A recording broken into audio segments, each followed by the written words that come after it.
Noswaith dda. Noswaith dda, ma' hwnna ymlaen, yeah, that's on. Good evening everybody, croeso I Ferthyr, welcome of course to two political role models, leaders, icons of the independence movements in Wales and of course in Scotland. It's absolutely wonderful to have these two women here who have inspired us, have led us and continue to inspire us. They need no introduction of course, Nicola Sturgeon, former First Minister of Scotland, and Leanne Wood, former leader of Plaid Cymru. And we thought it would be interesting to have this conversation between the two of them tonight. Nicola's very kindly made a little detour from the Hay Festival, where she'll be appearing into a few events over the next week, to come to Merthyr, to talk to us about the period really you both shared together in politics and during, of course, that crucial and exciting decade when we had the independence referendum in Scotland, and saw the real, so what's TOV in English? Growth, thank you. The real growth, it's been a long week. The growth of the Yes movement, of course, in Wales also. I think it's really fitting that we're here in Merthyr. You know, it's got a long tradition of radical and progressive politics, and I think we're going to be reflecting on two women who have contributed so much to radical progressive politics in their countries this evening. So we're going to hear about independence in their time. So rhowch groeso Merthyr, give a warm Merthyr welcome to begin with to Nicola Sturgeon and Leanne Wood.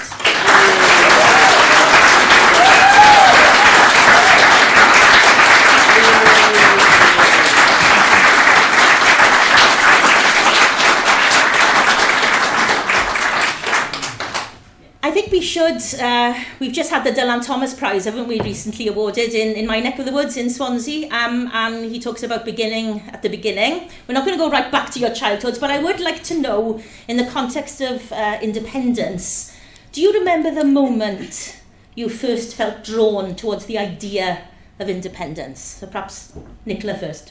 Yeah. Can you hear me without the microphone? Yeah? No. Okay. I must be losing my ability to shout.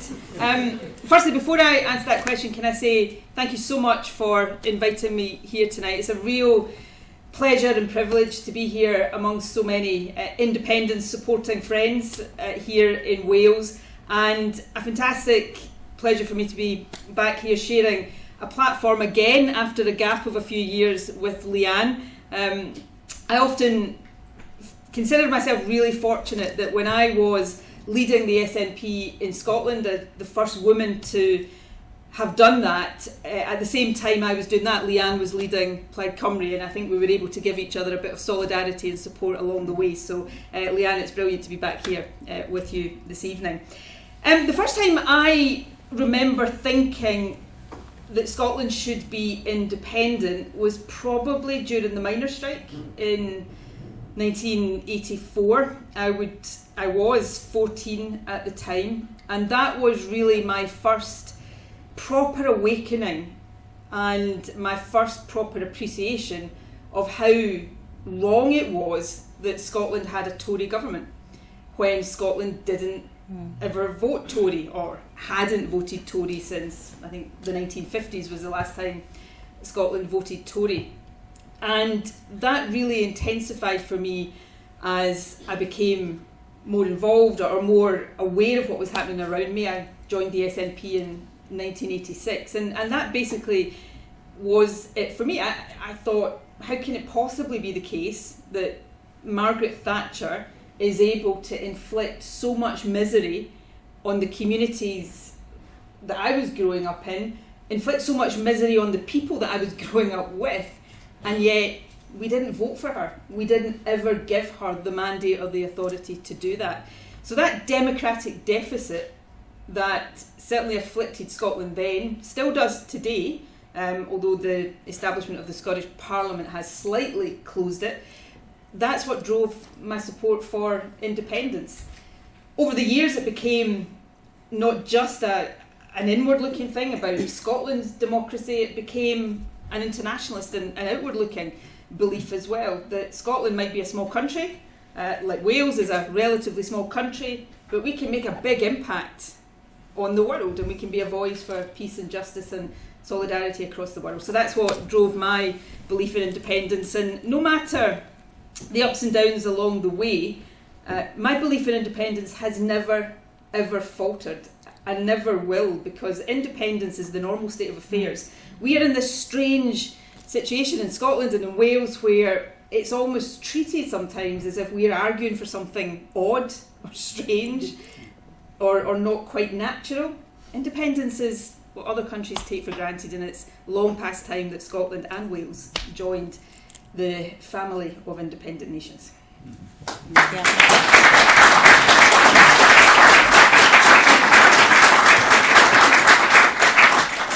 Well, listening to Nicola there, I feel like a bit of a late comer to the party, really, because it wasn't until the early 90s that I joined the independence bandwagon, I suppose you could say. But it was very much for similar reasons. I mean, the idea that the Tories, who had been in power at that point for, I don't know, a lifetime, actually literally a lifetime,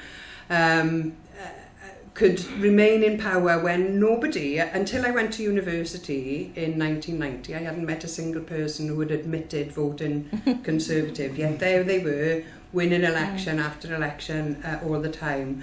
My former history teacher, good old Mr. Gammon, was, I know it's such a sad name really, but he's a lovely man. He remembers me asking a question in a history class about why hadn't we seen independence on the island of Britain in the same way as countries throughout Europe had independence. Not referendums, they were revolutions then. But why weren't we having that discussion in Wales? I don't remember that conversation, but he's adamant that those discussions took place.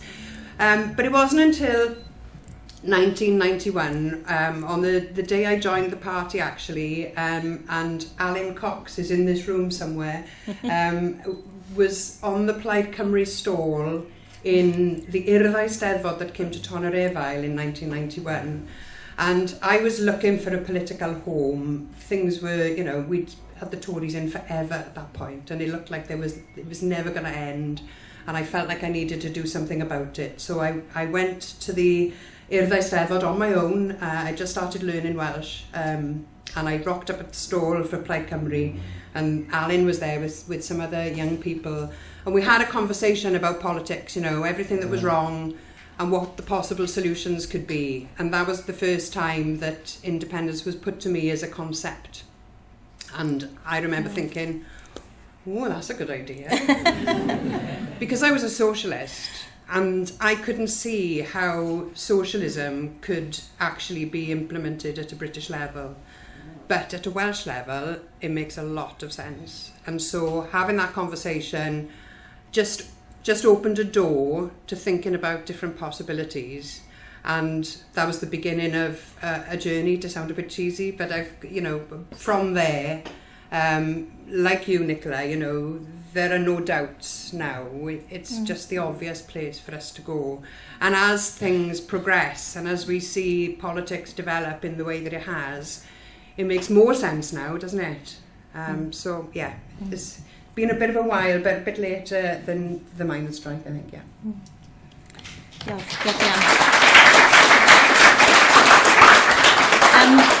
We're going to skip ahead a little bit now, because there's a lot we need to get through, because you've both had long and extremely significant careers in politics and during this time. So we're going to go ahead now to the referendum campaign a little while later. Of course, Nicola, you were leading the campaign in Scotland. And Leanne, you were, as Nicola said, you were leading Plaid Cymru at the same time. So can you tell us a little bit about your experiences of that campaign, its effect on you, and how you worked together at that time? Because, I remember everybody going on holiday to Scotland that year from Wales, if I remember rightly. So do you want to talk about that a bit first, perhaps? Well, it was amazing. I mean, it was just mind-blowing. To go to a country and see democracy at a grassroots level, acting out in the way that campaign happened was, I'd never had any experience like that before, and it really changed me, to be honest with you, because you could feel potential during that campaign. So I arrived in Glasgow on one occasion. I'd been a few times, and as soon as I got into the taxi driver was straight on the case. What do you think about the Scottish referendum then? And then he was saying, I've just been reading a report in the Financial Times, this, that and the other about, and I'm just like, what's going on here? Next thing, in a cafe, there's the book with all the case for independence on the cafe shelf there, covered in food, very, very well thumbed, and everybody was talking about it. The woman serving behind the counter was talking about the independence referendum.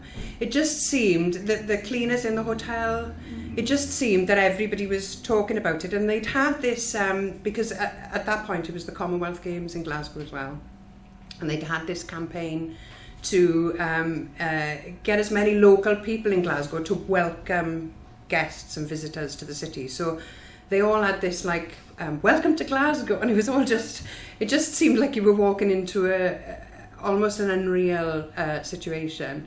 And then I went to this one event, which was a pop-up shop for immigrants who wanted to talk about independence. Now, none of these people who were in this room had a vote.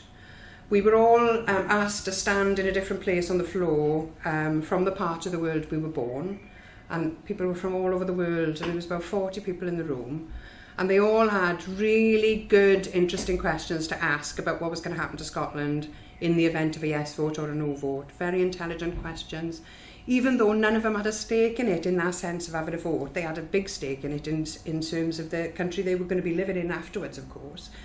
But that kind of democratic engagement and involvement and inclusion of everybody, and the young people who were so excited by it all, it was just a mind-blowing experience. And that was just as a visitor, flying in, spending a couple of days there, doing high-profile events a lot of the time with, you know, famous world actors and things like that. It was, you know, it was just completely surreal. And then I remember coming back to Wales and addressing a conference in the Millennium Centre in Cardiff, and it was an IWA organised event, I think.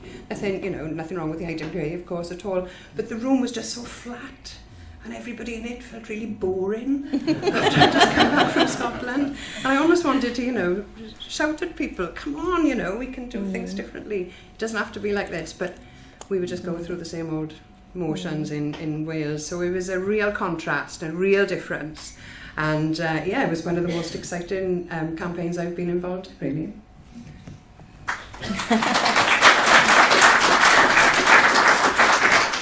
found myself almost crying listening to that.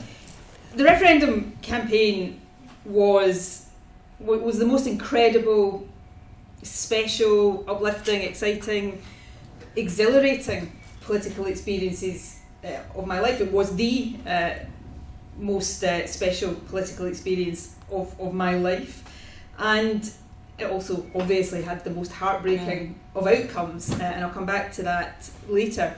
But everything Leanne said there about just the mood and the atmosphere in Scotland at the time is absolutely true. I would say without a shadow of doubt that for that couple of years running up to and immediately after the referendum, Scotland probably had the most informed and educated, politically informed and educated population anywhere in the world. And it was, literally everybody was talking about it, and not just talking about it, but taking the time and very, very seriously taking the responsibility to educate and inform themselves and come to a decision based on that. And it wasn't just adults, or even just, we lowered the voting age to 16 for the referendum, but it wasn't just those who had a vote. Primary school kids were talking about it and getting involved in the debate at a really elevated level. So it was unlike anything I have ever experienced, and it was amazing. And it unfolded in a way that none of us really anticipated. You know, we obviously had the cross-party pro-independence campaign organisation, Yes Scotland, And it did a great job, and the people who worked for it did a fantastic job. But the campaign took on a life of its own. It became very organic, very bottom up. There were groups, yes groups, that just sprung up literally in every community across the country. You know, Leanne has spoken about the Yes organisation that helped engage and enthuse and inform the immigrant population to Scotland. There was a Yes organisation for NHS workers, for teachers, for literally every section of the population had its own Yes organisation, and the country was alive, and it was alive with political debate and discussion and deliberation, but it was also alive with a real sense of hope and opportunity. And we came so much closer to winning independence in that referendum than certainly I would have anticipated even 18 months prior to it. I remember going to bed, getting home. We had a big eve of poll rally in Perth in Scotland, and getting home at the end of that exhausted. Yeah, like many people, I gave every ounce of energy I had to that campaign. And sitting there late at night before going to bed, before polling day, just marvelling really at the fact that I was going to bed the night before an independence referendum thinking that actually victory was possible. And if you told me that even 18 months before, I wouldn't have believed it. So we did something incredibly special. And then, of course, the heartbreak of just falling at the final hurdle. And I remember watching the results start to come in the bellwether part of Scotland that, you know, when we saw that it hadn't voted yes, we knew it was over. And just the sheer deflation and heartbreak of that was, again, like nothing I'd ever experienced. But then the next day, something started to happen, and it became quickly very clear that the country wasn't just going to go back to normal. Something had been awakened in the country that wasn't going to go back to sleep. And then we had the growth of SNP membership, the amazing success of the SNP the year after that at the 2015 election. And that, I think, if you read the media in Scotland, and certainly if you are somebody from outside looking into Scotland right now, because you're told this is the case, you're told, well, the independence fervour is gone, it's, you know, nobody really is talking about it anymore, nobody wants it. Don't believe that. That's not true. Politics is really, you know, up in the air and in turmoil right now, and of course that affects people are struggling just to put food on the table and pay their bills. So of course that affects people. But the one thing that is so remarkable about independence support in Scotland is the demographics of it. Young people, and I'm talking, you know, 16 to 35, 70% support for independence, and that is not reducing as people get older. So independence in Scotland is going to happen. I can't tell you right now, I can't put an absolute date on it right now, but it is going to happen. And I think, although it might feel the opposite at the moment, I think the political times we're living in is actually going to turn out to ensure that it happens more quickly than it feels possible right now. So we'll get that independence yes vote celebration after all, and it'd be great if Wales was alongside us.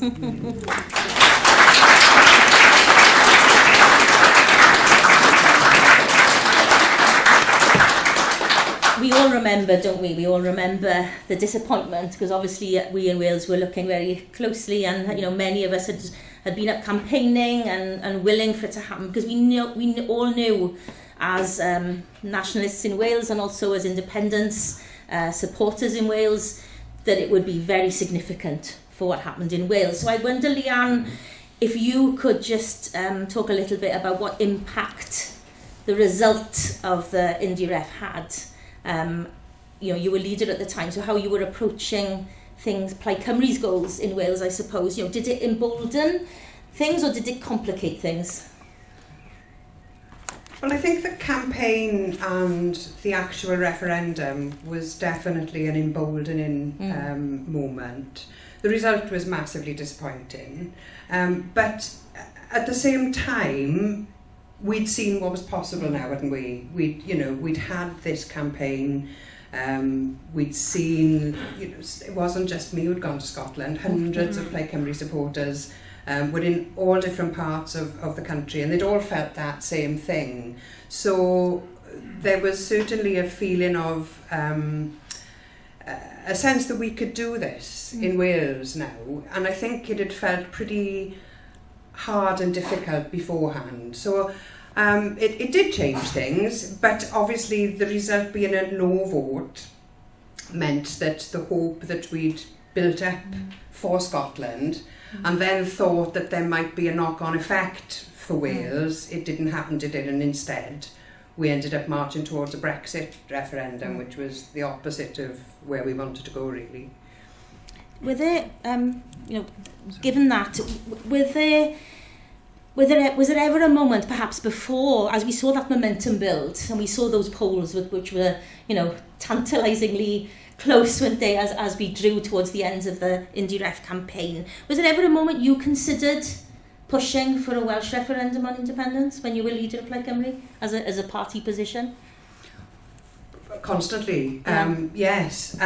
But the difficulty is trying to make any progress on that when you don't have a hand in government, when you don't have anywhere near a majority to actually push for something. All you can do really is try to plan and organise for the eventuality of something changing in that situation. And in Scotland, having the majority and then maintaining the majority, it puts you in a very, very different position, I think. But yes, I think Plaid Cymru is constantly thinking about how independence and a referendum and discussion around those things can be enlivened. Yeah. I'm going to jump ahead a bit again. I know we could speak, we could talk all night just about that campaign, couldn't we? But and perhaps we'll come back to it in some of the questions. One of the moments I talked about, that you being these icons, and one of the iconic moments I think of your joint time in leadership was the 2015 general election leaders debate, wasn't it? The televised leaders debate. The first time you both appeared together, obviously, and so I was wondering if you could take us through your memories of that, your preparation, what you were trying to project as an anti-austerity alliance at that time, as women leaders, of course, and of course the Cwtch. Nicola first. So that day, there was two big leaders debates in that campaign, wasn't there? The first one in Manchester, wasn't it? It was in Manchester, I remember. Right. Yes, it was. Anyway, what I remember most about the run-up to that debate that day was feeling utterly terrified. Because, the SNP had always argued we should be included in leaders' debates and general elections, and never had been included. So this was the first time that we had been included, and suddenly we were there on that big stage, and I remember thinking, oh my God, I've argued for this for so long, and what if it's a disaster? So I was terrified. I did First Minister's questions in the Scottish Parliament at lunchtime that day, and then hot-footed it down to Manchester. That's why I remember it's Manchester, because I got down after that. And what did I want to project? I suppose I wanted to project an alternative to Labour, to demonstrate through my arguments and the case that I was making that there was a strong left of centre, progressive, anti-austerity agenda that could win support. I also, because remember the context of the 2015 election at that point was that everybody thought there was going to be a hung parliament.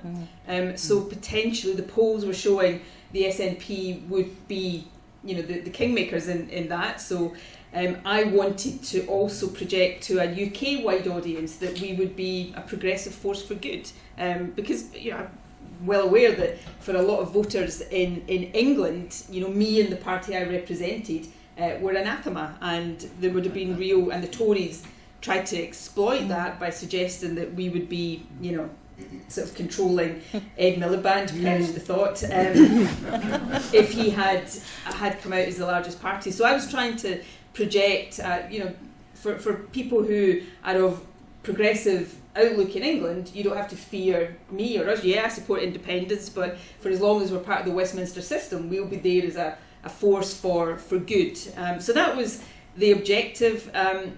The thing I remember most about the actual debate, I can't remember what you did. I had on, this is one of the many sort of problems women in politics have. We were all mic'd up and everything, and it was a 2-hour debate, I seem to remember, and there was one ad break. It was live, and so we had 4 minutes to go to the loo, and I thought there is no way. I had a dress on and I had all the microphone packs on. I thought there is literally no way I'm getting in and out of the loo in 4 minutes. So I stayed in the break, spoke to some of the audience, and they were all really positive about how we were coming across, and that gave me a lot of confidence for the rest of it. I think the standout moment for me in that debate, though, that I remember, not about my own performance, was when Leanne absolutely stuck it to Nigel Farage.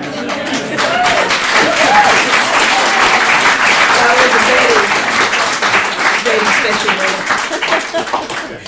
I think it was, it was obviously new for the SNP and Plaid Cymru to be there, and as you say, it had been a glaring gap, hadn't it, for so many years, not allowing the parties who represented, who were mainstream parties in their own nations, to be represented on that stage. But what was really for me as a not then an elected politician, but obviously somebody extremely interested in politics, was to see you as women up there. The difference from the suits, that was really striking.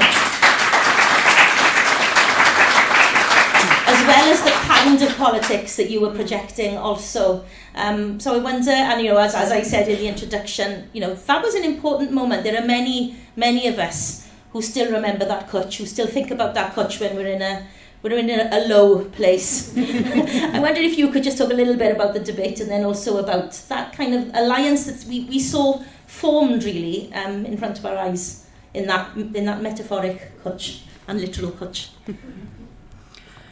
Yeah, well, I think terrified is the word, definitely.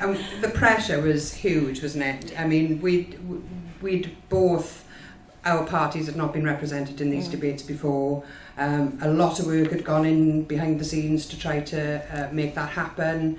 And when we found out we were successful, I was petrified, because I just thought, this is it now. The pressure is all on me, isn't it?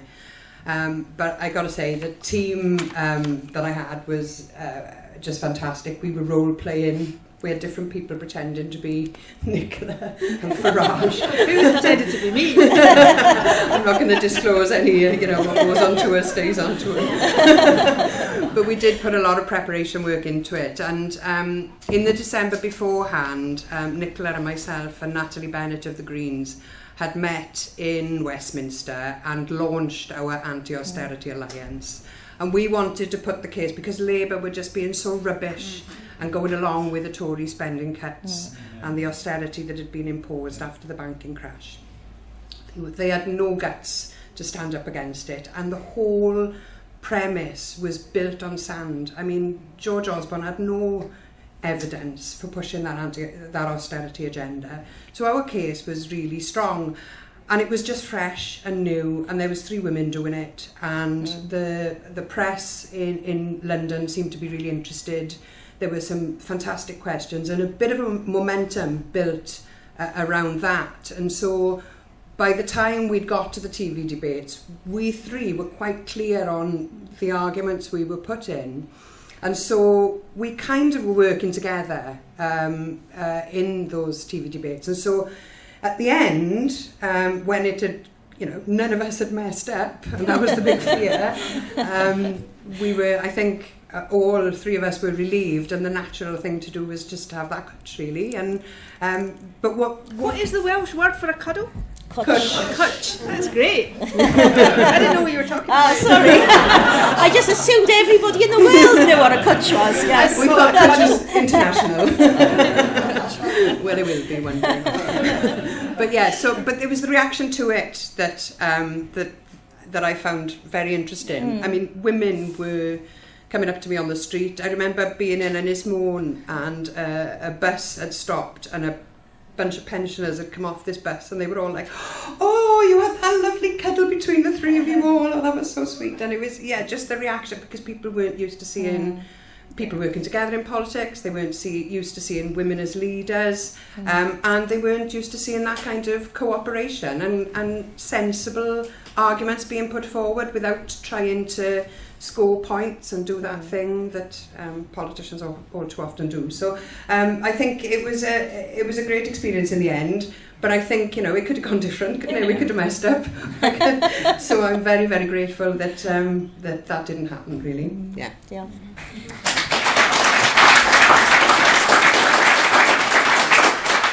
Before we leave this point, I mean, both of you have been subject to gendered attacks of quite, severe nature, both of you. So I was wondering, as we are marching towards a quarter of a century into the new millennium, do you think we've truly created a space in politics for women to lead equally and without those gendered attacks? I mean, we're seeing a huge backlash at the moment, but, do you have hope that we can get through this finally? I've got hope, because I think if you don't have hope, then you've got nothing, really.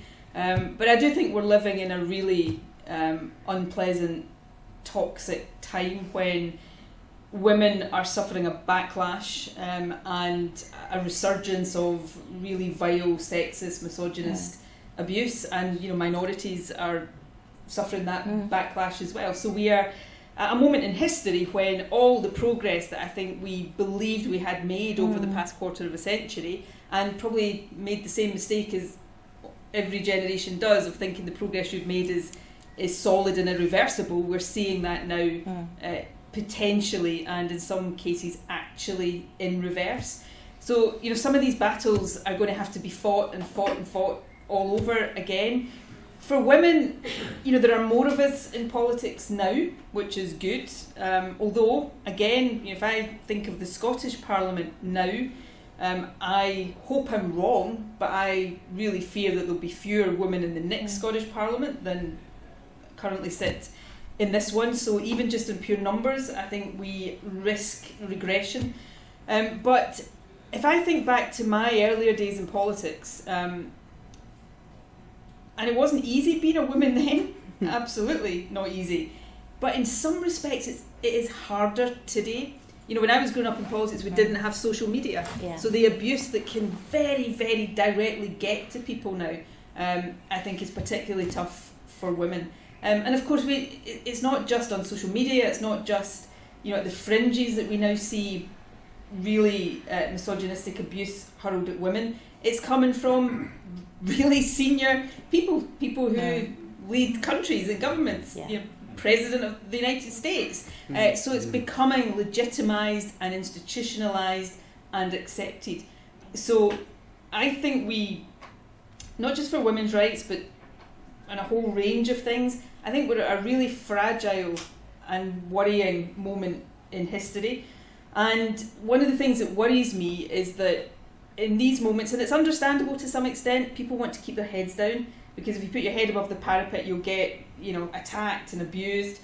But at times like this, it is even more important for people to speak up and speak out and stand up for people.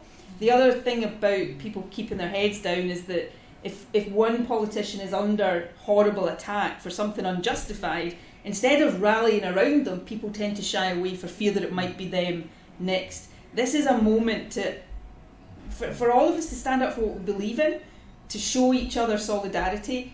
And although it feels tough to be arguing some of these cases right now, this is the time to do it with real conviction and with real passion and energy. And I think that's particularly true for women. We need to support each other, because right now there's too many men out there trying to pick us off one by one. So let's not allow them to do that. Well done, yeah.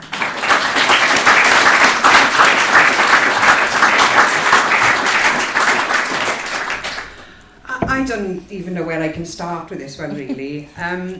There's no doubt, is there, that there is a growing, emboldened group of people who feel it's okay to be racist now, it's okay to be misogynist and sexist now.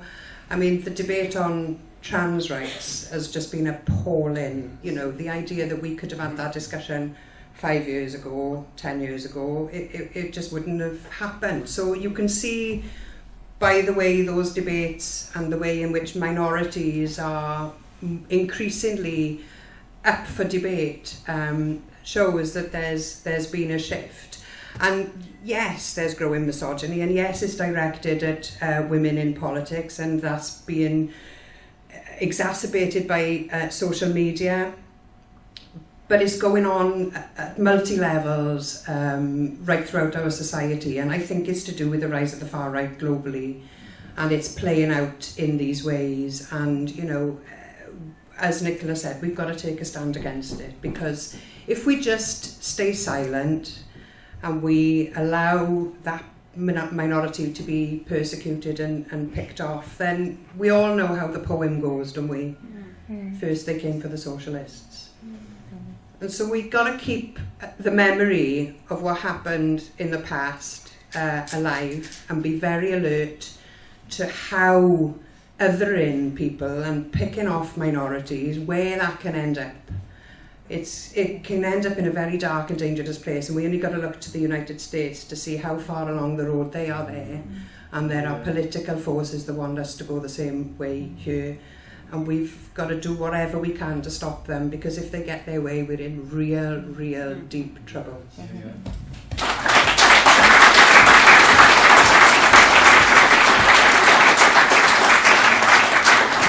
And I think what we saw, as you both, you know, illustrated earlier, was that inclusivity within the independence movements in Scotland and in Wales, offering a counter-narrative to that. And it's even more important, as you say, that is strengthened and that is even, you know, promoted even more strongly, isn't it?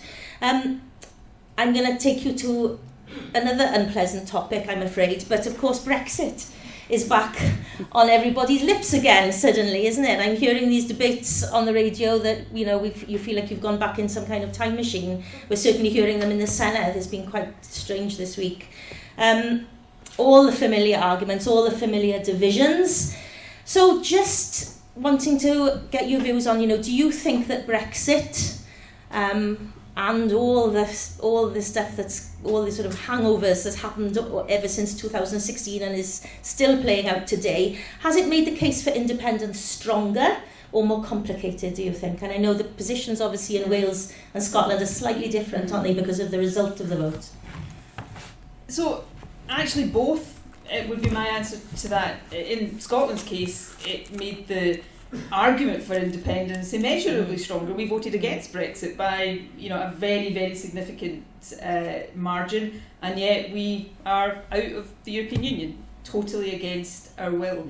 And ironically, during the independence referendum, the No campaign used to argue that if Scotland voted for independence, we'd get chucked out of the European Union, and that should be a reason to reject independence. So, you know, you compound the injustice of that just by remembering what they argued a couple of years earlier. So it's made the case for independence immeasurably stronger. Of course, it has complicated it in some respects. I wouldn't overstate this at all. You know, at a very superficial level, people will think, well, Brexit's been a disaster, and, you know, that was only taking the UK out of a 40-year, you know, European Union. Wouldn't it be even more difficult to extract Scotland from a 300-year-old union? Really superficial arguments, but at some level, people will make that case. And of course, there will be complexities. If Scotland as an independent country was back in the European Union and, you know, England was still out, but none of that is insurmountable at all. The benefits to Scotland, and I'll talk about Scotland here because it's not for me to, you know, argue one way or another about Wales's future in Europe, but for Scotland, the benefits of being back in the single market, the customs union, back amongst that family of European nations is overwhelming. And, you know, we've seen support for European Union membership stay pretty solid at the level that it was at in the referendum. And I really struggle, and, you know, I'm a politician occasionally. We indulge in hyperbole only occasionally. But I genuinely say, if you were to ask me, give me a single benefit of Brexit that has, been shown over the past 10 years. I would really struggle to name one. I can tell you all of the disadvantages: young people not being able to travel as freely as they could before, the removal of the Erasmus scheme, the real difficulties for our food and drink industry getting products to market, all of the other economic disruptions. I can't think of one thing that's better because we're out of the European Union, and I think we're now seeing, and you know what? Shame on Labour. I used to work with Keir Starmer when Corbyn was leader of the Labour Party and Keir was his Europe spokesperson. We used to work together to try to make the case for re-entry into the European Union. You know what, Keir? The things you argue for in opposition, you should actually try to do them when you find your way into power.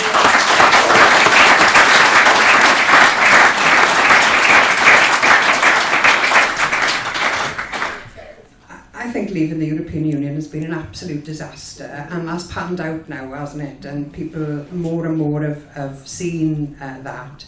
But because the vote was different in Wales to Scotland, it is a different situation, I think. My view is that there is a case to be made to go back into the European Union and to have a new campaign, a new referendum. And I think the polls back that we would probably have a different result if that were to happen. But that has to be a fresh and new campaign, not rehashing and trying to overturn the old one. Because I think the danger, I felt on the doorsteps when we were knocking doors after the Brexit referendum, and people felt that we were saying that we didn't agree with the result and we wanted to change it, that there was a lot of anger around that from a democratic perspective. So I think the case to go back in is clear, but it has to be a new campaign and a new case. And I think for us who want to see Wales as an independent nation and Scotland as an independent nation, being in the European Union makes sense, doesn't it? Because there are so many other small countries thriving as independent nations within the European Union.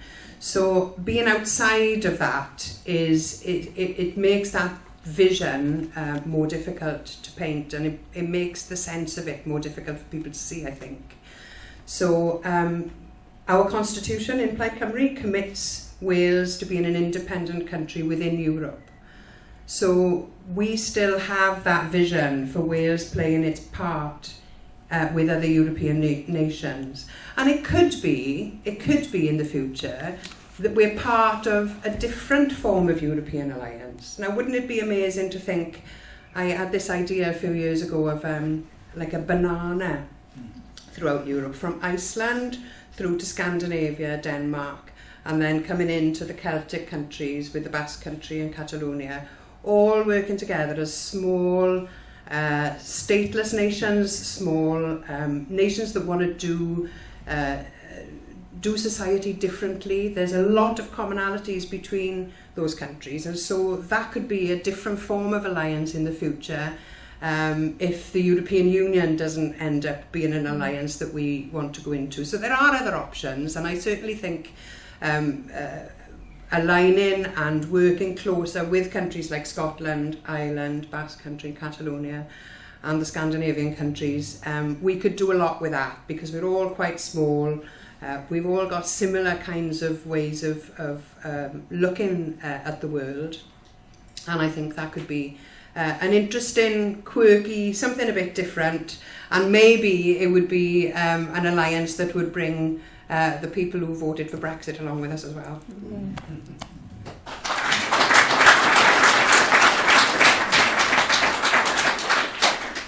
I suppose we are in a very different place, aren't we, for all the things we've discussed tonight as regards independence, all that sort of history we've just skimmed very quickly over.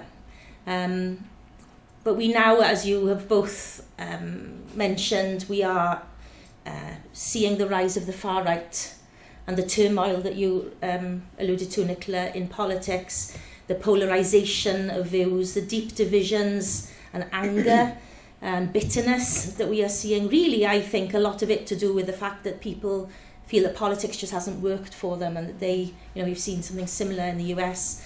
Their lives not improving, their lives getting worse, them losing hope, and of course people, bad faith actors, pointing them in the wrong direction to apportion blame. So what does independence, how has it changed, I guess? What does it really mean in that context in 2025, and as we move towards the next Senedd election, the next Scottish Parliament election, and in a few years' time after that, the general election in the UK?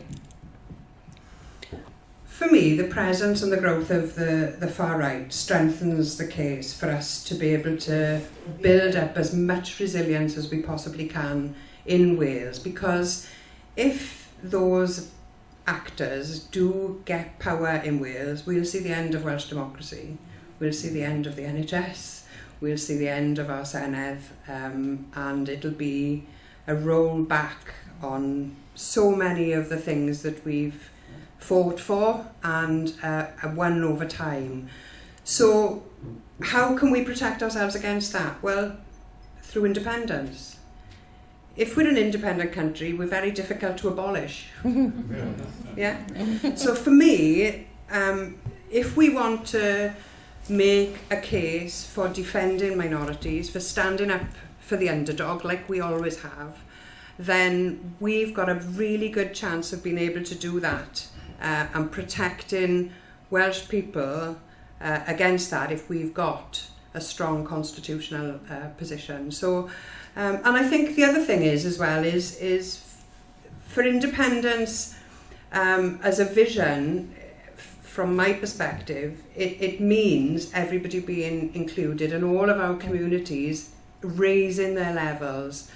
So the work that we can all do now in this interim period, if you like, is to get into our communities, work with people in our communities, build up and strengthen the resilience of those communities, because Wales is a community of communities, and if we've got strong communities, we've got a strong country. And if we've got people who believe and have that independent mindset, then anything becomes possible. So I think we need to see the threat of the far right as an opportunity. It is a threat, but if we play it right, it can be a big opportunity for us as well.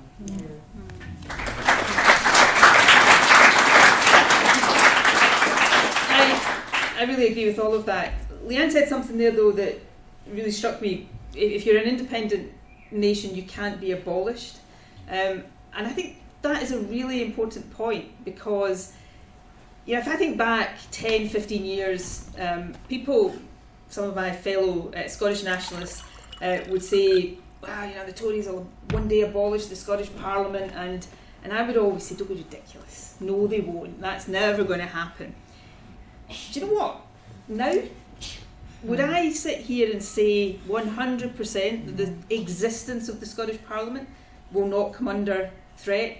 The Tories, I think, are very hostile now to devolution, and that's before you factor in the possibility, and I'm not going to put it any stronger than that, although I think it potentially is stronger than that, of Nigel Farage being in number 10 after the next general election. Does anybody really believe that Farage wouldn't come after the Scottish Parliament or the Senedd here? Because these are creatures of Westminster statutes. They can be abolished. So that is maybe something that people in Scotland and Wales should think about. If you value your democracy and you want your democracy to be protected from Westminster assault, then turn it from devolution into independence, because that actually is the only way to properly protect it. Like Leanne, I think what's happening in the world right now and what's happening in the UK, I think strengthens the case for independence. I think it undoubtedly makes independence more necessary, because these institutions that we all hold dear, the NHS at the top of that list, they are now under existential threat. And ironically, these are in many ways the symbols of Britishness that those who oppose Scottish or Welsh independence would often hold up as the reasons to stay united.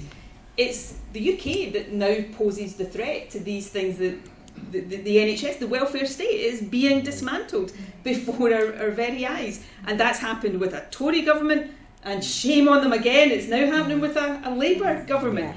So these are the things that, if we want to protect them for generations to come, then independence is more necessary and essential now than even it was in 2014. Which brings me to the other point, is that actually the case for independence is constant, actually, regardless of the times you live in. Because what is independence? It's the ability to chart your own course. We're all interdependent. We live in a connected world, but it is the ability to chart your own course, be in charge of your own destiny, whether that's in good times or bad times.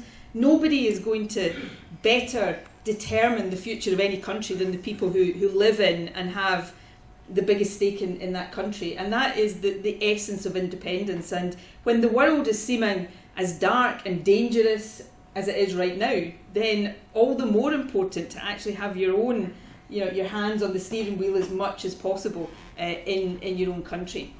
The final point I would make, though, and I think it's undoubtedly relevant in Wales, but certainly in Scotland, we've got to always make the case for independence relevant to the lives and realities of people in our countries. It's not an abstract concept. I used to, when I was First Minister, the opposition would always say, you spend so much time talking about independence, which wasn't true. I spoke about it a fair bit, but and instead of the economy and health and education, and it's like the two things are not separate. Independence is how you better protect these things and make them stronger and more resilient. So we've always got to connect it to the real life realities. And there's an absolute glaring example of this in a Scottish context right now. Scotland is one of the most energy-rich countries in the world, and I'm not talking oil and gas anymore. I'm talking renewable energy, wind and wave power, potential for green hydrogen. One of the most energy-rich countries in the world, and yet we pay some of the highest energy bills. How is that right? We pay higher energy costs than many other parts of the UK do. So these are the arguments that are relevant to people's lives, and I think if we harness all of that and make those arguments in that way, then I think we're going to see more and more people recognise that in a difficult global climate, the more control you have over your own destiny, the better you will do. And that is the case for Scotland, and I'm sure for Wales as well.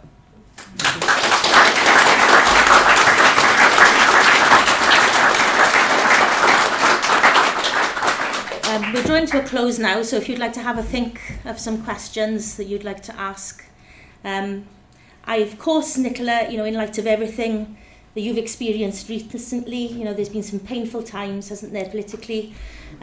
What advice would you offer to future leaders, particularly women in politics, about coping with that? I'm going to hesitate not say don't. I definitely don't mean that. About that, frankly, pretty unbearable pressure. You maintained your integrity and your dignity throughout it all in an amazing way.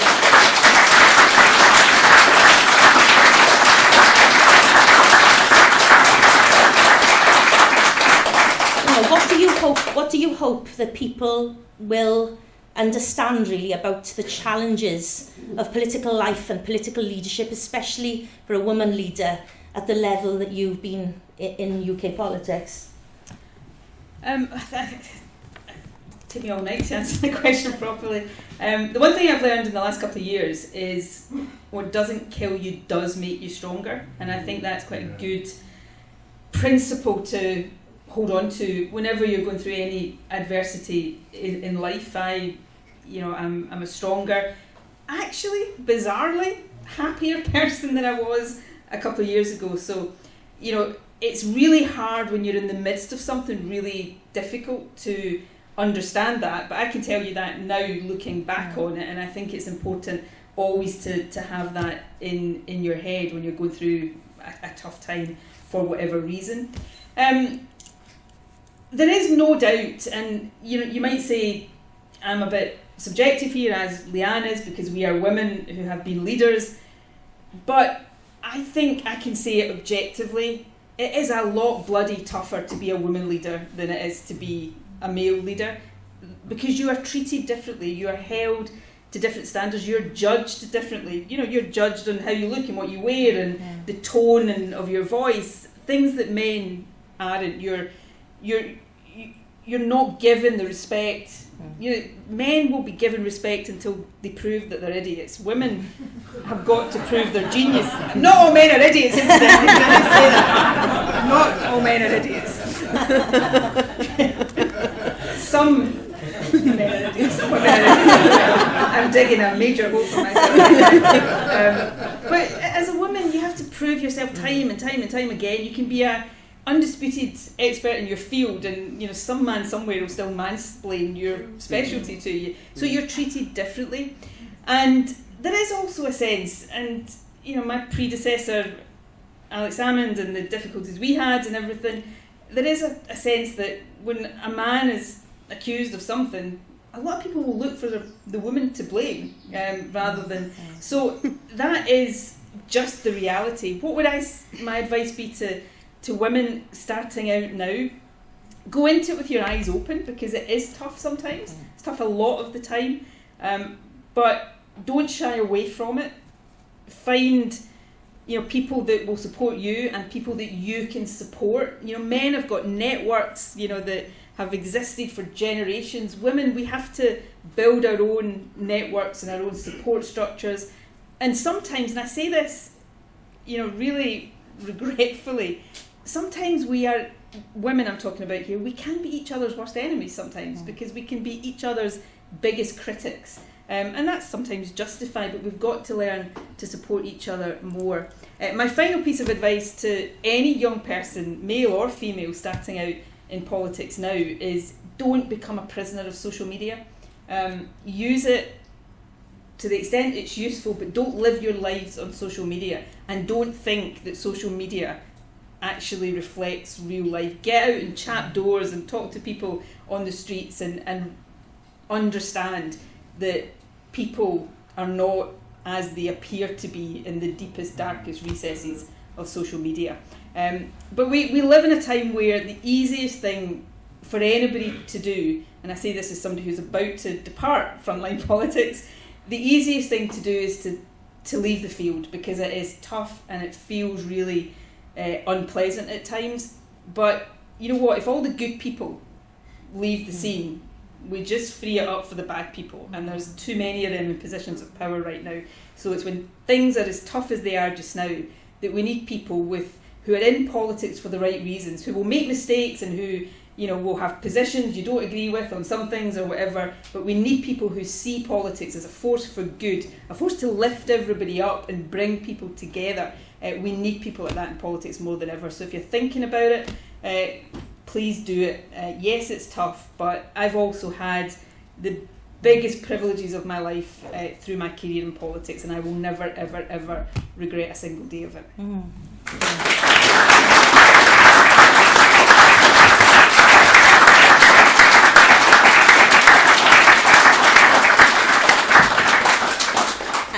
You also, Leanne, have decided not to stand for the next Senedd election next year. I'm sure it was quite a tough decision, knowing you as I do, as someone who thrives in that political environment. But how are you now going to further those causes that are important to you politically? Equality, the climate, etc., independence?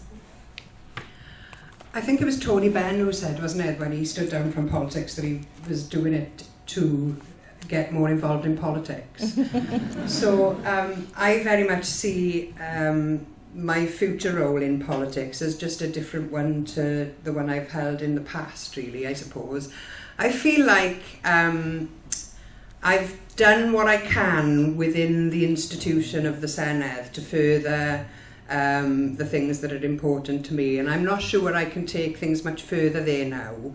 So I'm looking at ways in which I can further the causes that I care about in different ways. So now I work in my professional role, for Community Energy Wales, and we are trying to deal with that real question that Nicola raised about who owns our energy, who is benefiting from the transition to a green economy. Well, I very much believe that it's people in communities that should make the profits from the energy that they need to be able to use, and that's what community energy is essentially all about. So I want to put my energy into that, but also other forms of building communities, because I think, as I said earlier on, Wales is a community of communities. Our communities have faced huge stresses and strains over recent times, especially in places like the valleys. We need to take a different approach.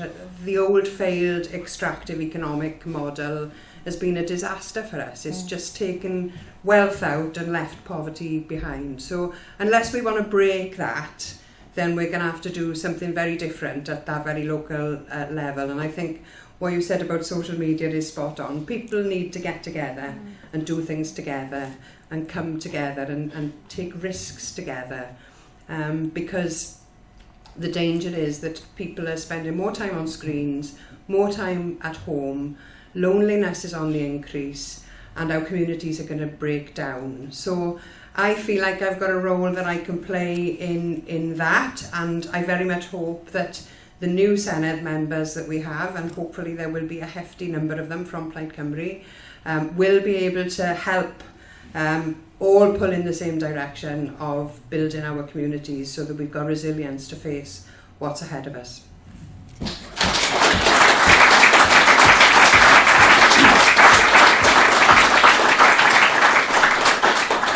So it's over to you now.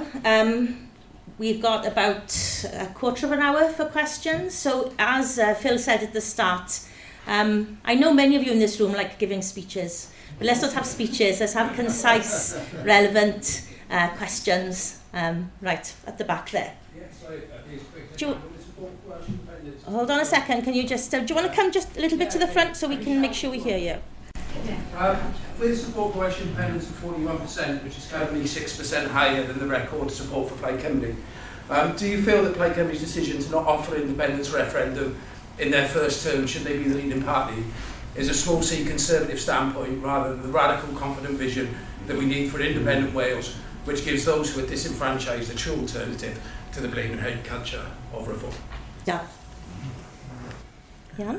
I haven't seen the manifesto yet, so I don't know what's in it. So I'm not sure that whether there will or won't be a commitment to an independence referendum. I think in the first, so go on. As someone who's in Rhyn's team, what Rhyn has said, the manifesto hasn't been published yet, but what he has said is that there won't be a referendum in that first Senedd term if we were in government.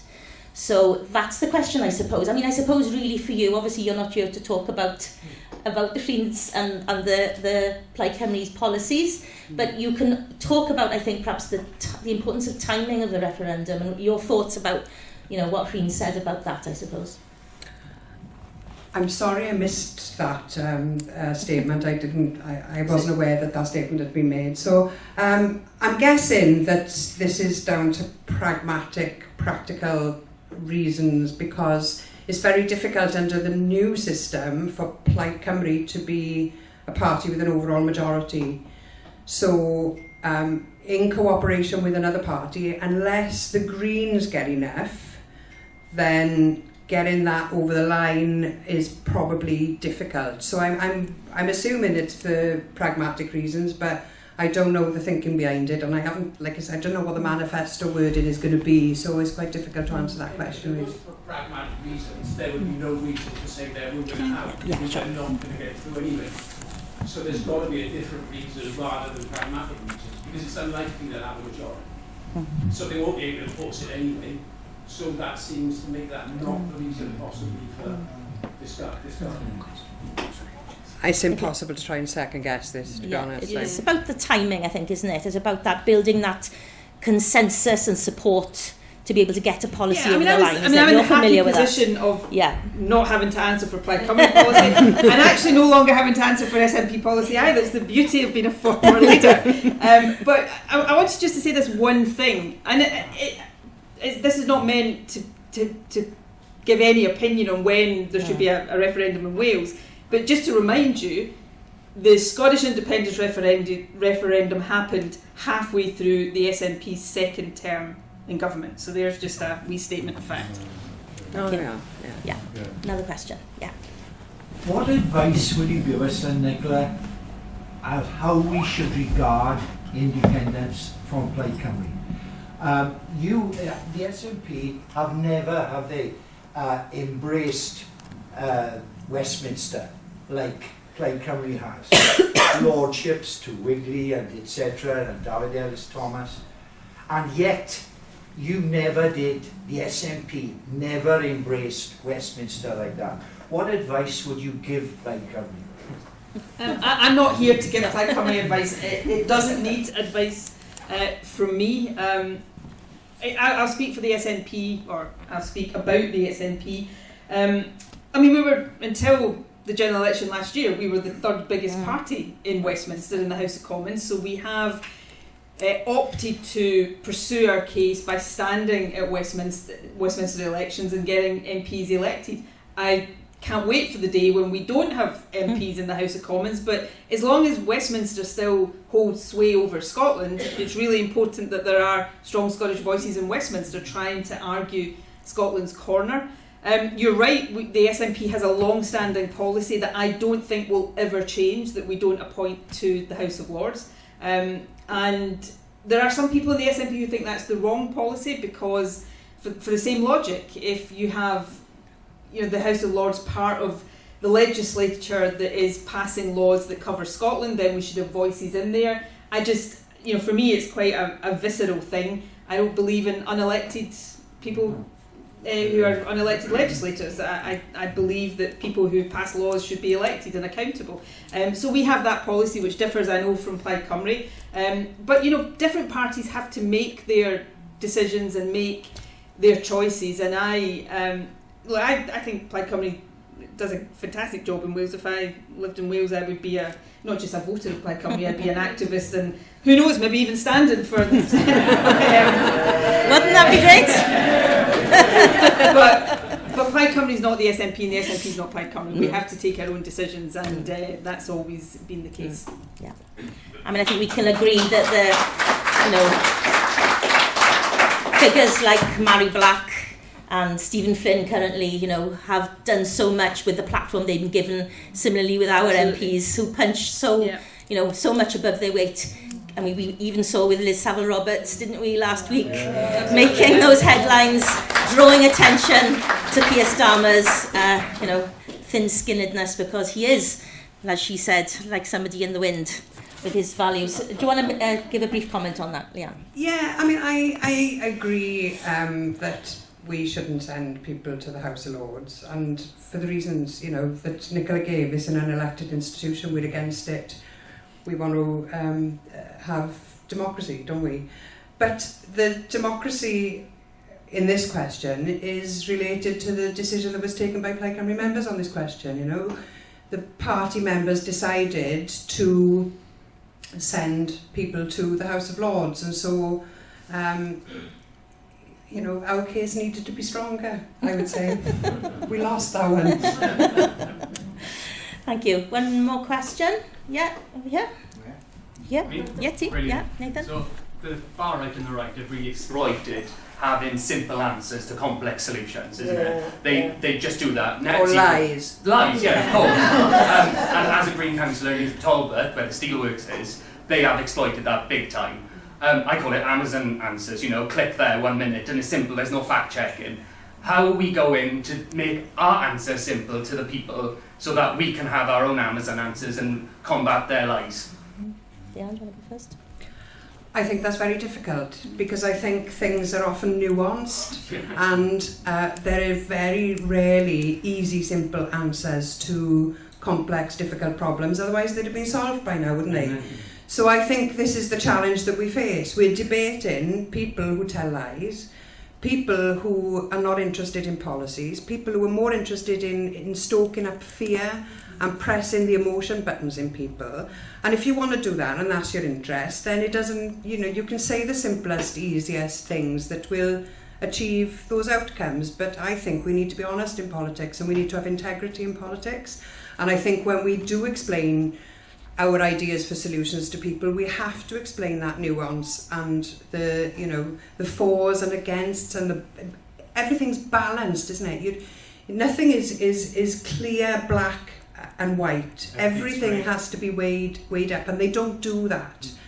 So I don't think we can have those simple answers. People say to me, I've had this argument a number of times, you know, the left needs to be more populist. Well, what does that mean? That we need to tell lies as well? Well, no, I think we have to reject that kind of politics completely. I totally agree with that. You don't beat something that you think is fundamentally wrong by trying to be more like it. No, that's what Keir just Starmer like, does. Just like you don't beat Nigel Farage by being a pale imitation of Nigel Farage. We beat people like Nigel Farage, and we win in the very, very difficult communication world that we live in right now by offering an alternative that inspires people and communicating that in a way that people can get behind and understand. But we don't get down in the gutter with our opponents. We rise above it. Leanne's absolutely right. The world is not simplistic. The world is a complex, nuanced place, and we have to put forward arguments that meet that challenge. And the day we decide all to dumb down and have, and Leanne again is right, simple solutions often in today's world equal lies. You know, the lie on the side of a bus during the Brexit referendum being a good example. You know, in the Scottish independence referendum, Leanne talked about the book making the independence case, the white paper, which was 700 pages long. People can agree or disagree with the content of that, but that was the detailed case for independence. There was nothing like that in the Brexit referendum. So I get that there is a temptation to look at Farage or the Brexit campaign and say they won by dumbing everything down and being so simplistic that we should do that too. No, we shouldn't. We need to win by being better, by offering something that people can get behind, and having the answers that actually meet the challenges that people are living with and through right now. And yes, we've got to communicate it in a way that people can engage with, but we don't beat the far right by emulating their tactics, and we don't beat the likes of Nigel Farage, Keir Starmer by emulating their policies either. Exactly.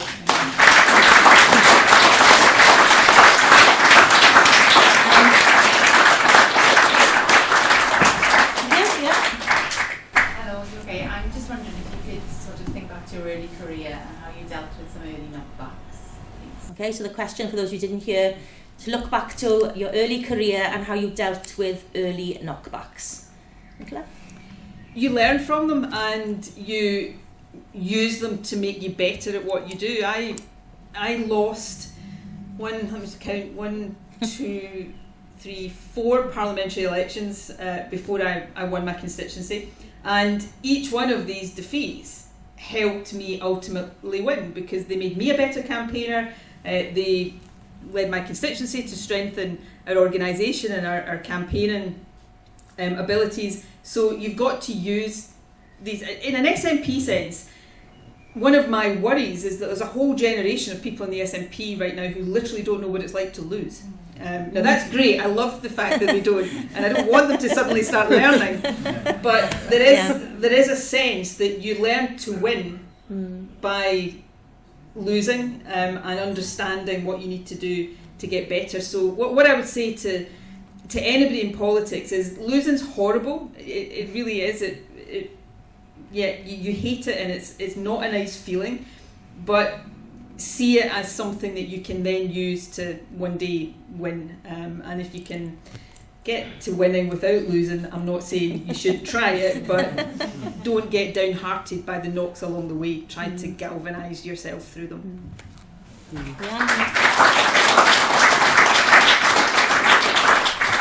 I think it's important to recognise that knocks will be there as part of it, but if you can get back up again quick, it's like riding a bike, you know, if you fall off and you don't get back on, you're never going to ride that bike. But if you get back on quick, and you know, the other thing we've touched on is having a good team of support around you as well, to help you learn those lessons, because you can't process everything yourself often. You need a bit of distance, people being able to be honest with you, and that's really crucial as well. All too often I see politics, people in politics surround themselves with people who are just going to tell them what they want to hear. If you've got people who will be brutally honest with you around you, then you will be able to learn from those setbacks, and you'll be able to get back on that bike much quicker then. Yeah. Right, one last question. If you want to ask, yeah, over there, yeah. I'm pretty much, I just have a general question really around the nature of the political discourse in this country, and picking up on some of the points that we mentioned earlier, particularly Leanne, you said about wealth out, poverty behind, pointing in the wrong direction, apportioning blame. How do we shift the discussion from the wrong focus to where the real challenge is in relation to widening inequality, whether that's at a local, regional level or a national level?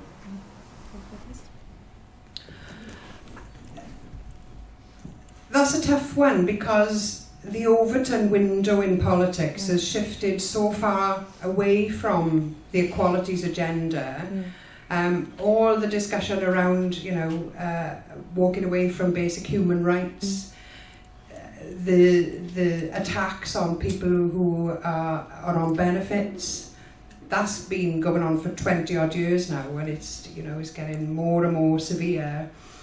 I think what we have to do is call out the othering of minorities at every opportunity and put the case for equality, and not to fear.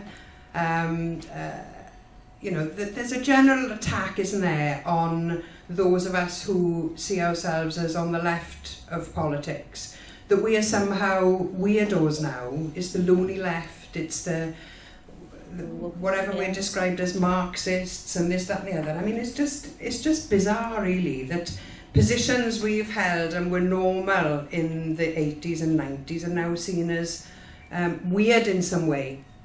So I think we have to challenge that narrative, and I think we have to stand up for left politics. We should be proud to be woke. I am very proud to be woke.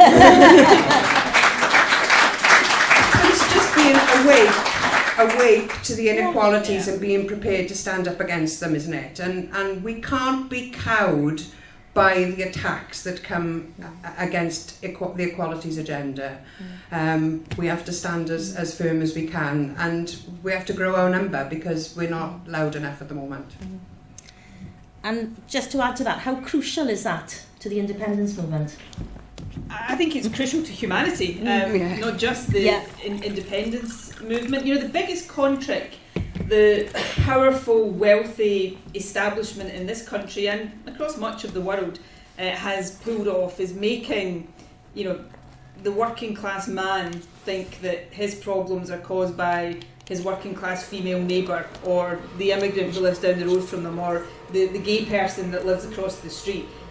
When actually the problems that working class people are having right across society right now are caused by the powerful, wealthy people who hold all the wealth and the yawning inequality in our society. So we've got to keep making these arguments, and as Leanne said, stand up against the othering and the blaming and the pointing of the finger at minorities or at the wrong people when it comes to the sources of the challenges we face in this country. Now, a couple of these questions tonight have started, as they often do in discussions like this, with how do we do this?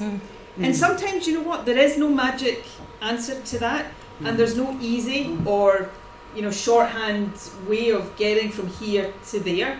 We've in some ways been lucky as a generation, because I've lived much of my political career through a time when progress seemed to be going in the right direction on a lot of these issues, and those of us, the woke of the world, seem to be on the right side, and now suddenly we're finding things have shifted. And it might be that way for quite a while. Things, I hate to say this, but on some of this stuff, things might get worse yet before they start to get better. So it's not the case that we can just come up with a magic formula or click our fingers and suddenly we've shifted the narrative or we've changed the political discourse. Sometimes you just have to slog it out in tough times and keep making your case and keep making your argument and keep standing up for what you believe in. When I started out in politics, when I was 17, 18 years old, most people in Scotland laughed at the idea of Scottish independence. Now, you know, around half of the people in Scotland still don't support it, but nobody laughs at it anymore. So you've just got sometimes to keep making your argument. It might feel that you're banging your head off a brick wall, but if you stop making your argument, that's a surefire way to make sure that the other side definitely wins. So this is a tough time to be in politics for people with views like ours, but you can't give up. We can't give up, or the world is in a really, really, really bad place. So let's just keep fighting the good fight, arguing for the things we believe in, and have faith that it might not happen tomorrow or next week, but the wheel will turn again. And we'll suddenly find that we've started to win these arguments again, because win them we really need to do.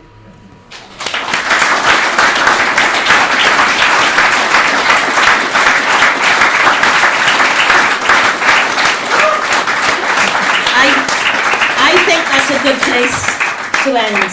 I just want to invite you to thank our two esteemed guests tonight.